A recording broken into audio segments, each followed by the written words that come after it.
একটি দেশের 80% লোক গ্রামে বাস করেন, আবার গ্রামের জনসংখ্যা 90% লোক কৃষক, এবং কৃষকদের 70% লোক আবার ভূমিহীন। তা ভূমিহীন লোকের মোট জনসংখ্যার পার্সেন্টেজ কত? তার মানে ভূমিহীন লোকের মোট জনসংখ্যা শতকরা কত? তাহলে উত্তরে এ বি সি অপশন আছে, এখানে বি অ্যান্সার হবে। কিন্তু কীরকম হবে না, আমরা শর্টকাট পদ্ধতিতে অঙ্কটা করছি, ডিপলি করছি না একাডেমিক কেরিয়ার অনুযায়ী। আমরা শর্টকাট চাকরি পরীক্ষা যেরকম পরীক্ষা সেভাবে করছি। যে কৃষকের সংখ্যাটা কী করে বেরোবে, আগে আমাকে কৃষকের সংখ্যা বার করতে হবে, সেই কৃষকদের মধ্যে আবার ভূমিহীন সংখ্যা বার করতে হবে।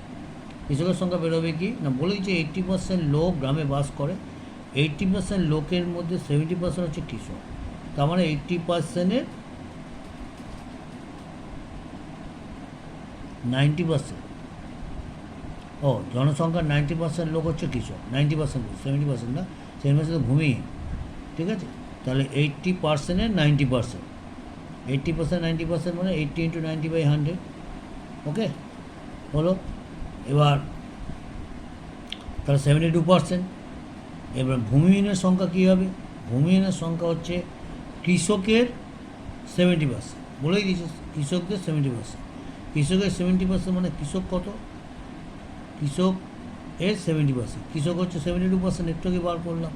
তো 70%-এর 72%-এর 70% করলে বেরোবে 50.4%, অর্থাৎ ভূমিহীনের সংখ্যা হচ্ছে 50.4%। Thank you.